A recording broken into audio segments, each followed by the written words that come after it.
¿Un cigarro? Dijo Joel, todavía jadeando con un tono juguetón desde el otro lado de mi cama. Solo le contesto, no, gracias. Y es que no me atrevo a confesar que detesto el olor a cigarro y que no quiero que fume dentro de mi habitación, pero eso haría que se fuera más pronto. Hola, ¿qué tal? Muy buenas tardes, noches, como verán. Estamos aquí con Emilio. Muchísimas gracias, la verdad, por darnos la oportunidad de entrevistarte y tras esta conferencia tan interesante, tan llamativa que tuvimos tuviste hace unos momentos, queremos profundizar un poco más sobre temas que tal vez no se comentaron o que nos gustaría como conocer un poco más a detalle, ¿verdad? Entonces, la verdad, agradecemos mucho tu tiempo y principalmente creo que la pregunta que nos queremos hacer o nos vamos a hacer todos es realmente ¿quién es Emilio Antonio Calderón? Cuando no está escribiendo ni trabajando, ¿quién es? Entonces, gracias por la invitación. Qué bonito estar aquí. Es súper lindo volver a la universidad y de esta manera. Y bueno, ¿quién soy? Hace poco pensaba justamente que el día que tenga esa respuesta completa ya no voy a querer estar vivo, ¿no? O sea, creo que estoy persiguiendo constantemente identidad, buscando nuevas respuestas, nuevos espacios. Y eso es mucho de lo que hago, ¿no? Soy una persona que se la pasa persiguiendo. ¿Qué me gusta hacer cuando estoy en ratos libres? Soy aficionado a la música, de hecho creo que tengo que decirlo, si algo me gusta más que la literatura es la música. La música. Es lo único, soy coleccionista de discos, adoro incluso hasta pasar tiempo haciendo listas de música, de canciones, de la que menos a la que más me gusta, de mis artistas favoritos. Me emociona mucho la música. He intentado dejar de hacerlo. El vacío cuando salen de mi casa y me dejan aquí, sola de nuevo, es tan grande que termino pensando que ni siquiera debo invitarlos. Pero cuando paso más de 2 días sin estar con uno, no dejo de llorar. Lloro en la escuela, lloro en el metro, de vuelta a casa. Lloro en el silencio de mi habitación. Me siento atrapada, ahogada. Puedo soportar el cigarro de Joel, las cervezas calientes de Daniel y hasta el churro de marihuana que sacó de Bernardo la otra vez. Nada de eso me disgusta tanto como la soledad. Nada de eso me aterra como imaginarme que mi piel nunca será tocada de nuevo, que voy a quedar sola y abandonada. ¿Qué clase de vida será esa? La siguiente pregunta viene un poquito desde el ser fan de tu trabajo. Y es que cuando alguien nos apasiona o nos inspira, queremos saber qué hace todo el día, ¿no? O sea, y una de las preguntas que más se repiten hacia la inspiración de una persona es ¿cuál es tu rutina? ¿Cuál es tu rutina, ya sea creativa o en tu día? ¿Qué es lo que haces? Bueno, es muy cambiante, pero en este momento justo se ha vuelto muy, muy estable. Creo que llevo unos meses que se trata de despertar a eso a las 5 de la mañana para entrenar. Me he dado cuenta también que el entrenamiento es algo que me ayuda muchísimo a quitarme tensión, quitarme estrés y también es esta satisfacción interna de ya empecé el día haciendo algo. Además lo hago en pareja y eso me ayuda mucho. Creo que eso es mucho lo que ha cambiado mi rutina últimamente, que ya tengo una vida muy distinta a la de mi discurso de soledad. Después de entrenar lo que hago es ejercicio multifuncional.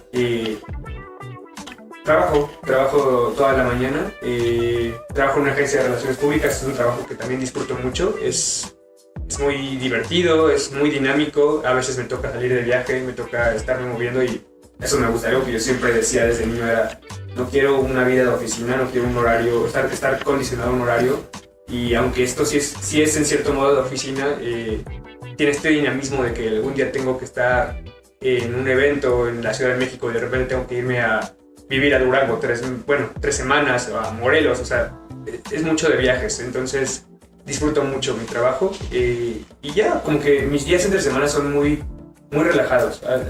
He encontrado mucho un estándar de paz. Antes sí me la pasaba yendo a talleres de escritura, de teatro, de hacer todo tipo de cosas, ¿no? Buscaba estar aprendiendo y eso me ayudaba mucho, pero también era muy agotador, físicamente muy agotador, y estoy contento de estar en un momento más estable. Justamente ahorita, como comentas, se nota que eres una persona que ocupada está. Haces cosas, te gusta sentirte funcional, trabajar, aprender sobre todo. En esta trayectoria profesional, ¿qué evento ha marcado un antes y después? ¿O qué eventos? En la trayectoria profesional, cuando llegué al trabajo en el que actualmente estoy, fue de un día para otro irme a vivir a Morelos. Oh, Fue una gran sorpresa para mí porque no solo no me enteré, cuando llegué al día del trabajo, en ese momento me enteré que me iba a vivir a otro estado. Yo era una persona que vivía con su familia todo el tiempo, que estaba todo el tiempo unida a su familia, entonces fueron 3 meses de un impacto muy fuerte. La verdad es que de repente me sentí muy deprimido, fue muy retador, fue muy abrumador, pero también creo que me cambió en muchas maneras. No todas son positivas, de repente me volvió incluso un poco más impaciente y amargado, tengo que decirlo, pero en otros también me enseñó que puedo resolver todo, ¿no? Que de todo se puede aprender y que puedes crecer muchísimo. Me cambió porque además llevaba un rato sin escribir y ese estado de aislamiento en el que me sentía estando allá me llevó a escribir muchos cuentos nuevos, me llevó a descubrir muchas cosas nuevas, a hablar mucho más de una oscuridad distinta a la que estaba acostumbrado, que no era solo tristeza, ¿no? Que era también enojo, malestar, rabia, aislamiento. claro. Y es interesante porque es ese atreverse, ¿no? Saltar de lo convencional a lo de la rutina, incluso a lo que mucha gente le tiene miedo, ¿no? Es que me siento cómodo en mi zona de confort y salir de este cambio de estado y de la nada así rápido, creo que es una cosa que crea mucha madurez inclusive en muchos sentidos. Totalmente. Bueno, nos contabas justamente sobre tu libro que ha generado más que nada un impacto dentro de todas las personas que lo han leído, incluso nosotros que apenas lo escuchamos y estuvimos contigo en la plática. Nos contabas sobre esta inspiración, pero podrías contarle a las personas que nos ven cómo llegó esa inspiración, cómo entró esta idea en tu cabeza de crear este libro. Es muy chistoso porque yo empecé escribiendo de mí para mí. Para mí era un ejercicio de conocerme más, entenderme más, ir viendo mis inquietudes, mis miedos, mis inseguridades a través de las letras. Y entonces, cuando yo empecé a escribir los cuentos, no estaba pensando en escribir un libro, solo estaba pensando, ¿ahora qué historia quiero contar? ¿Qué quiero hacer? ¿Qué quiero decir? ¿No? Pasaba algo en mi día a día que me hacía enojar, que me ponía triste, que me molestaba, y con base en eso creaba una historia. Ya cuando tenía suficientes textos dije, bueno, tal vez puedo compilar para un libro, ¿por qué no? ¿Qué tengo que esperar para intentarlo? Y fue curioso que se fueron dando naturalmente una selección donde los cuentos se entendían muy bien entre sí. Me di cuenta que yo no lo había notado, pero mi obra hablaba muchísimo de la soledad, del abandono, de la no pertenencia, y fui acomodando los que más me gustaban. Y justo retomando el tema de la música, algo de lo más emocionante para mí fue ir armando esta obra e ir definiendo qué cuento va a abrir, qué cuento va a cerrar. El orden era para mí como estar armando un álbum musical, ¿no? De qué canción va después de qué canción cierra, qué canción se conecta con la otra. Y era bonito, ¿no? A mí me gusta mucho, me apasiona esta parte de la orden en las obras. Y justo era casi veía los cuentos como aquí va una balada, aquí va una canción poderosa, después de esta que es la quizá más débil tiene que ir algo muy profundo, muy fuerte. Fue un proceso muy emocionante que todo el tiempo fui homologando con la creación musical. Acabas de mencionar algo que me gustó mucho, esa frase que dijiste en la conferencia, el de mí, para mí, por mí. En Casasola dices que es un libro personal, totalmente personal, que ha llegado a más personas. ¿Aprendiste algo de ti al momento de escribirlo? Sí, creo que, bueno, no al momento de escribirlo, creo que en el momento que lo escribía solamente estaba sacando de mí toda la oscuridad que tenía, todo el dolor, pero lo descubrí después, o sea, puede ser un poco contradictorio, pero descubrí que ya no quería ser esa persona que se la pasaba lamentándose. Creo que sí hay una diferencia sustancial entre Casasola y Bitácora de Viaje, es que Casasola habla de la resignación a la tristeza y Bitácora de Viaje habla de levantarse de esa tristeza, ¿no? De qué hacer para perseguir una felicidad. Entonces, justo creo que Casasola fue una excelente proyección de quién era y Bitácora de Viaje una muy buena impresión de quién estaba persiguiendo, quién quería ser. Justamente nos hablabas de que muchas veces la soledad dentro de este proceso creativo, en tu proceso creativo, es muy importante y fue algo que me llamó mucho la atención. Creo que tú como escritor entraste y acompañaste la soledad de muchas personas. Entonces, ¿nos podrías hablar un poco más de esto? Sí, es curioso. Yo, o sea, no importaba que alguien estuviera abajo y que no me estuviera molestando, ¿no? Que estuviera en su onda. Yo realmente necesitaba que la casa estuviera vacía. Me sentía solo en confianza y solo con la capacidad de decir lo que quería decir cuando no había absolutamente nada. Y necesitaba esta soledad, y es chistoso porque justo hablaba de quejarme de la soledad, ¿no? Pero la necesitaba, la estaba buscando, la estaba anhelando. Era como muy contradictorio y bueno, es curioso eso, o sea, esta soledad me llevó a conectar con otras personas solas, ¿no? Nos fuimos acompañando a través de la soledad y eso fue lo más paradójico de todo esto, ¿no? O sea, yo le temía a la soledad, pero la necesitaba para poder expresarme, y al mismo tiempo la soledad a la que tanto le temía me trajo un montón de compañías. Cuando la gente termina de leer tus obras, ¿qué te gustaría que piensen o sientan? Aunque las obras generalmente son tristes, aunque son cuentos de repente pesarosos, siempre espero que salgan con una especie de melancolía que los movilice a ser mejores. Justo alguien en la conferencia lo decía, lo llevó a pensar en su familia, ¿no? Yo también espero que cuando lean algo mío, eso los vulnerabilice o vulnere, perdón, a tal grado que quieran abrazar lo que tienen, lo que les queda, lo poquito que tienen, ¿no? Que puedan apreciar lo que hay ahí frente de ellos. Cualquier cama es muy grande para un alma solitaria.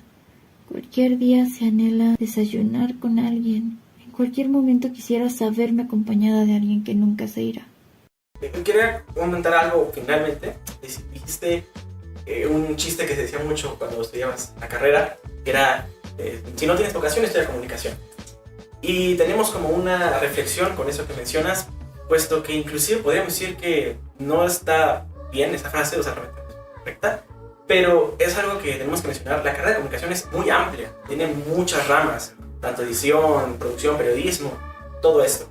Entonces, ¿qué consejo les podrías dar a nuestros los que nos están viendo sobre cómo podemos encontrar una oportunidad en este mar de información que nosotros tenemos?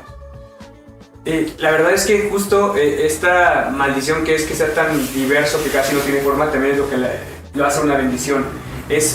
Creo que hay pocas carreras tan versátiles y tan funcionales y necesarias en todas las áreas. Creo que no hay empresa que no tenga un área de comunicación, que no requiera de marketing o que no requiera de comunicación social, que donde sea podemos meternos. Eso es lo maravilloso, ¿no? Somos como agua que puede colarse por todos lados. O sea, no hay nada rígido en la comunicación. Y eso es súper emocionante. Entonces yo diría que también prueben todo, que nunca se casen con una única rama, ¿no? Yo, por ejemplo, he hecho periodismo, he trabajado como coordinador político, he trabajado en publicidad, en marketing. Entonces siento que también eso, si te aburres puedes moverte. Exacto. Siempre puedes hacer algo más. Y entonces eso, ¿no? Encárgate de disfrutar. O sea, creo que por fortuna hay un mercado muy amplio en la comunicación. No todo es muy bien remunerado, tristemente, pero siempre hay una posibilidad de hacer algo. Hasta corrección de estilo, ¿no? He hecho. Entonces creo que siempre pueden buscar algo más que hacer. Hay muchísimas ramas y hay mucho que aprender. O sea, creo que es maravilloso eso de la comunicación. Yo, como lo decía, no era mi idea inicial de estudiar cuando entré a la universidad, pero decidí quedarme porque me enamoré de esa versatilidad. Yo tenía clases de psicología, de filosofía, hasta de expresión corporal, y yo quería estudiar teatro, yo quise estudiar psicología, entonces tenía un pedacito de todo lo que me gustaba. Entonces eso también es una maravilla. Sí, totalmente. Mío, muchísimas gracias por darnos la oportunidad de platicar contigo, de conocerte de esta manera, yo creo que muy íntima. O sea, yo creo que a través de tu libro no solamente vemos una persona, sino que te vemos como un ser, como alguien transparente, como algo más que físico, ¿sabes? Algo mucho más. Gracias por el espacio, fue un placer, fue muy divertido. Muchas gracias por muchísimas gracias, la verdad. Y bueno, compañeros, amigos, esto ha sido todo por el día de hoy. Un gusto tener a tal invitado tan interesante y nos estamos viendo en la próxima. Muchísimas gracias. Ni alcohol, ni marihuana o pastillas. Yo no hago nada de eso. Tal vez no necesito entender por qué ellos hacen lo que hacen, porque ni siquiera yo entiendo por qué sigo haciendo lo que hago. Creo que, al final, el amor que no me puedo dar es mi mayor vicio.